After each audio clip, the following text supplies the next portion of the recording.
हरियाणा विधानसभा चुनाव के लिए आज बीजेपी उम्मीदवारों की पहली लिस्ट जारी कर सकती है। दिल्ली में देर रात तक बीजेपी मुख्यालय में हरियाणा की सभी 90 सीटों पर मैराथन मंथन हुई है। सूत्रों के मुताबिक 55 सीटों पर उम्मीदवारों के नाम फाइनल कर लिए गए हैं।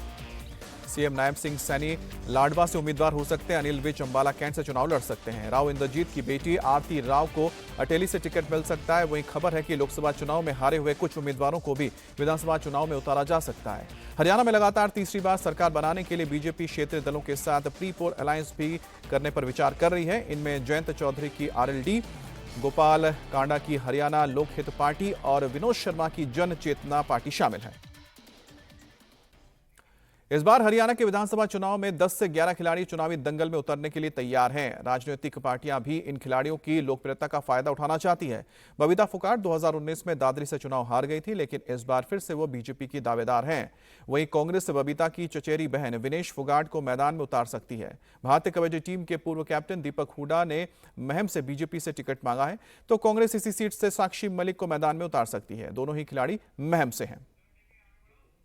अब हरियाणा चुनाव के लिए बीजेपी की आज पहली लिस्ट भी आने वाली है। कांग्रेस का भी उम्मीदवारों पर मंथन जारी है, लेकिन इसी बीच कांग्रेस के बड़े नेता और पूर्व मुख्यमंत्री भूपेंद्र सिंह हुड्डा की मुश्किलें बढ़नी शुरू हो गई हैं।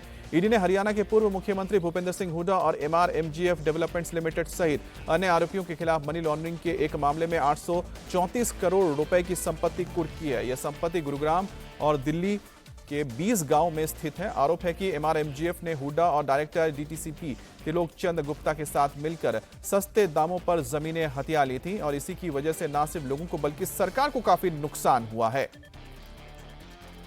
तो हरियाणा चुनाव से पहले भूपेंद्र सिंह हुड्डा के लिए मुश्किलें खड़ी हो गई हैं। हरियाणा के पूर्व मुख्यमंत्री हैं और खुद को इस बार मुख्यमंत्री पद के दावेदार भी मान रहे हैं कांग्रेस की ओर से भूपेंद्र हुड्डा, लेकिन उनके लिए मुश्किलें इस कदर बढ़ गई कि ईडी ने एक छापेमारी करते हुए एक मामले में मनी लॉन्ड्रिंग के केस दर्ज किया और इसी के तहत 834 करोड़ रुपए की प्रॉपर्टी जब्त की है, जिसमें भूपेंद्र हुड्डा और MRMGF की संपत्ति ये बताई जा रही है। तो 834 करोड़ की संपत्ति ली गई है, जिसमें ये जमीनें करीब 20 गांव में फैली हैं, जिसमें गुड़गांव के अलावा दिल्ली भी शामिल है। तो गुरुग्राम और दिल्ली में मौजूद इन गांवों की जमीनों को बहुत ही सस्ते दाम पे बताया जाता है कि खरीदी गई हैं, जिसके चलते ना सिर्फ गांव के लोगों को बल्कि सरकार को भी करोड़ों रुपए की चपत लगी है।